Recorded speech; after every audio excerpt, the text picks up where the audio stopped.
Oh well, it's all good in the hood. My deadhead that going to it's a paid deadhead, so I'm okay with that.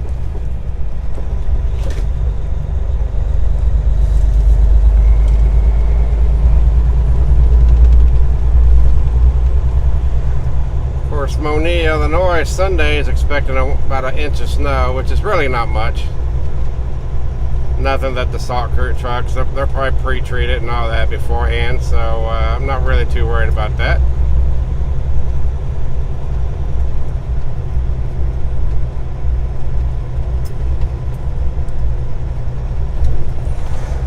So I'm gonna go to Pittston, get the parts I need, get something to eat, possibly take a shower, and then get on my way.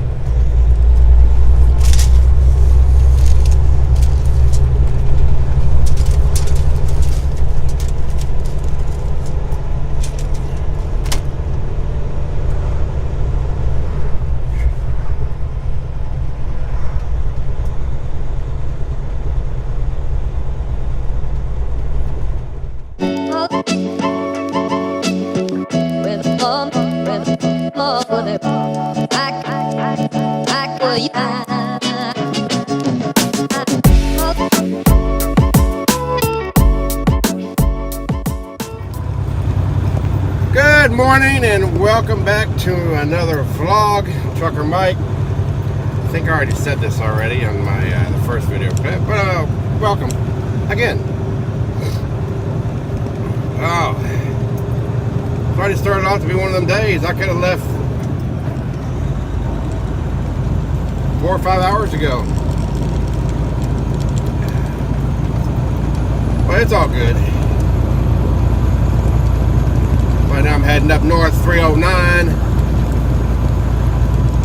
and then I'm gonna take I think it's 663 west, about 2 miles, and then I'll get on the turnpike, head north up to Pittston. I'll probably be there for a couple hours. I'm gonna get a couple parts, take a shower, get something to eat, then I'll get back on the road and head to Monier, Illinois. There's a Petro there. I'll get there tomorrow.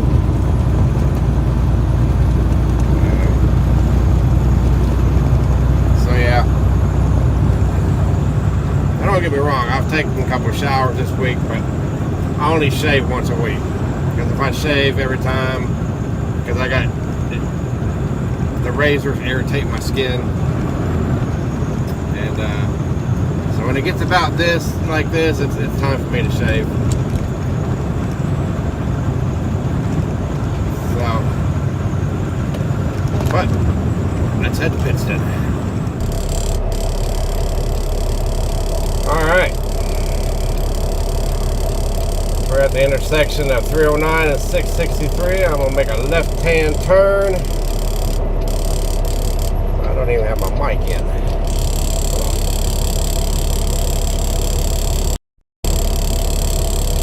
There we go. That's probably better. Get on a turnpike, and about an hour and 15 minutes we'll be in Pittston.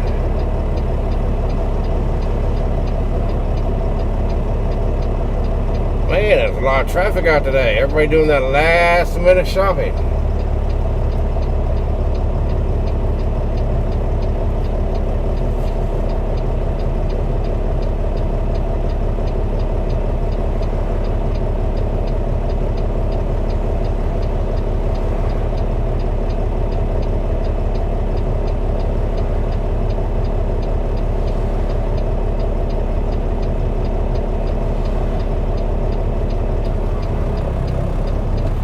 people this is a fast light.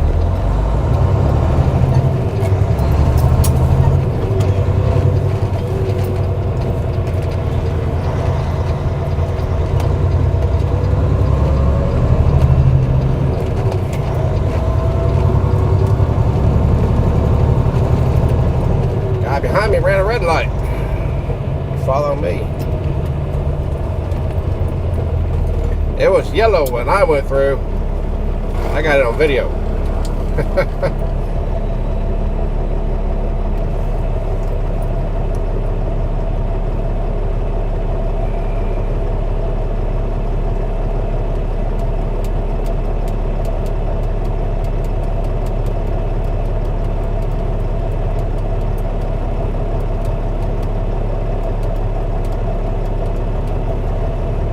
I got at least drive 150 miles, so about 2.5 hours once I leave Pittston, and then I can stop, and then I can do the rest tomorrow. So I'll be stopping somewhere on 80.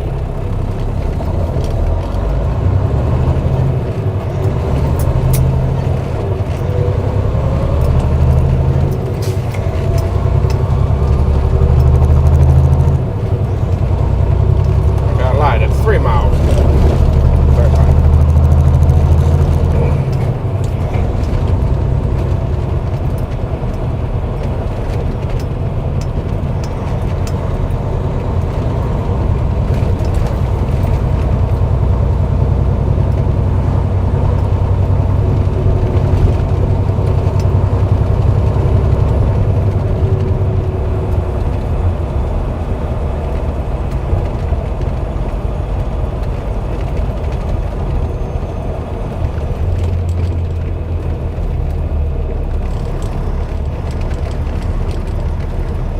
Hopefully I can find parking at Pittston, because today and tomorrow drivers will be getting home in that area for Christmas. And it tends to get a little crowded there in Pittston, because it's a fairly new terminal, a couple years old, but it ain't got a whole heck of a lot of parking. Let's put it that way. But I'm keeping this trailer, so I just need to get in there, get some fuel, get the truck and trailer washed, and I may skip the shower and stop wherever I'm stopping for the night and take a shower there, just so I can get on the road. I do want to get something to eat though, because I'm hungry.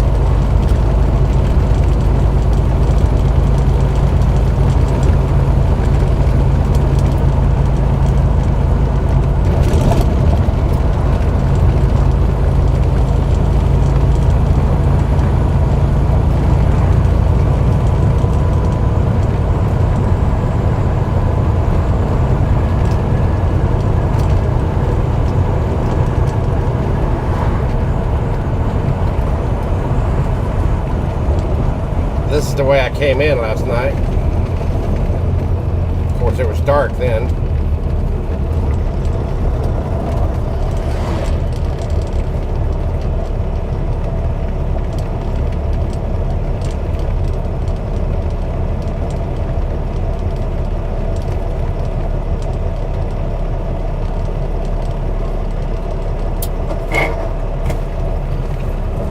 All right, let's get on the road.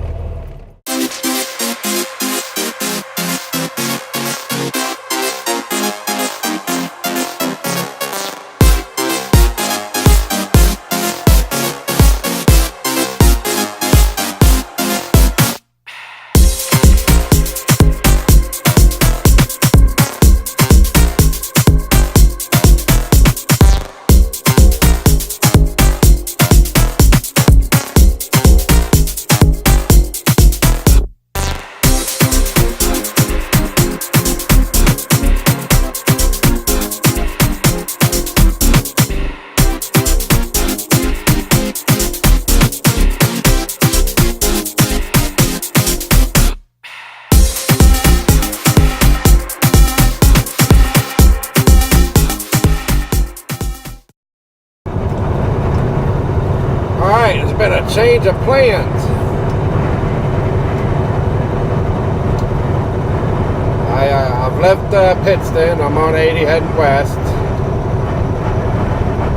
And, you know, during the winter time, I check my routes. And I check the weather with the cities along my route, wherever I'm going. And up until Toledo, there's going to be snow tomorrow. And I'm empty. So,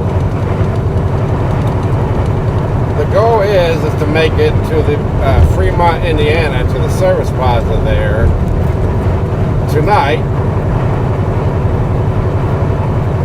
And then do the rest tomorrow. And avoid that snow in the Toledo, Cleveland area. I mean, not going to get much, but, you know, if I was loaded, it would be not that big of a deal. But since I'm empty, I don't want to deal with it.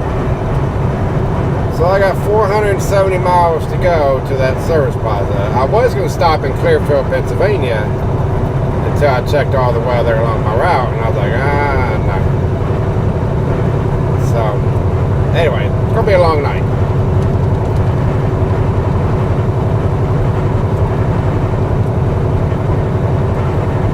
Sun's starting to go down, so this will probably be my last video clip as far as me driving, because it's going to start getting dark here in the next 30 minutes. So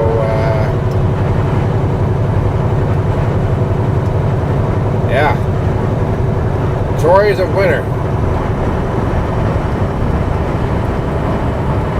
So I'll see you guys when I stop.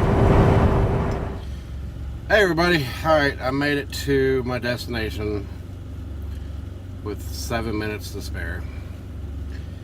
I am actually at the service West Unity, Ohio. Wednesday night I took my break at this service plaza on the eastbound side of West Unity, just right across the street from where I'm at now. I'm on the westbound side. So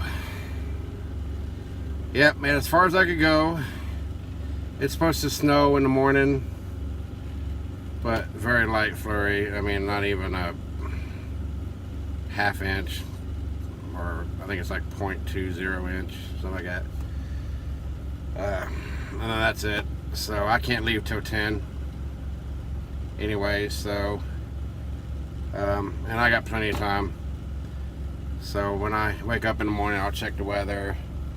I'm parked right next to the interstate, so I can see the traffic going. I'll check Google Maps and all that, like I usually do. So, but I got here midnight.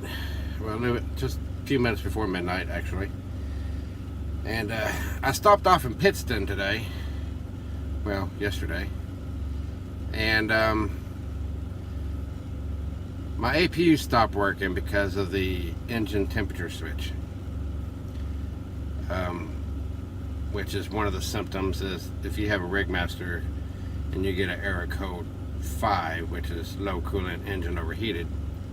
If it's not the fan, and it's not low on coolant, and it's not the coolant level switch, which is on the bottom of the coolant reservoir, then it's either a bad wire or your engine temperature switch. And in my case, it was the engine temperature switch. And the way that you can diagnose that at 100% that it is a switch, there is a single wire going down on the very top of it. If you have the Perkins engine, which I have, it's the gunmetal gray version, not the Kohler engine, but the engine before that. I'm not sure how it is on a Kohler engine, but on the Perkins engine, or the gunmetal gray, the red one, or the yellow one, they're all the same. You're going to have a sensor right on top of the water pump, and then right next to it's going to be another sensor that's going to have a little nipple sticking out the top of it. That's the sensor that's bad.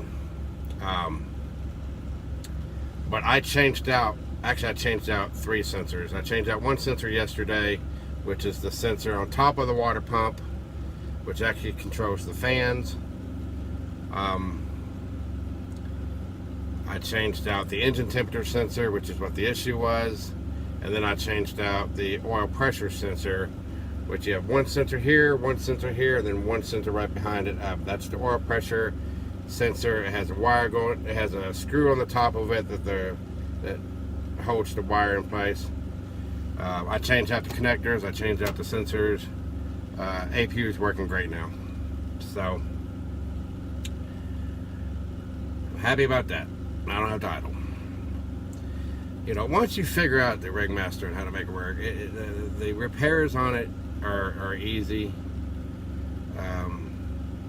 I can't do AC work, obviously, because I can't charge it up out here on the road. I mean, I can change the compressor out, but I can't vacuum it or recover it or even charge it up with Freon. I mean, I could charge it up with Freon, but you know, I couldn't do it properly. So AC work, I have the shop do that. Major engine work, I have the shop do that. Alternators, starters, exhaust, wiring, stuff like that, I do it myself. That's cheaper. I'm an owner operator. Anything I can do to save on labor, I do it myself. So, but anyways, I'm gonna call it a night. I'm gonna end my vlog here. If you like this video, please hit that like button, and if you haven't subscribed already, please do so. It would really help me out a lot. I'm trying to build this channel up. I got some stuff in the works. I got some better equipment coming to me. So yeah. Anyway, you guys have a good evening, and I'll see you guys tomorrow. With love, back, where you at?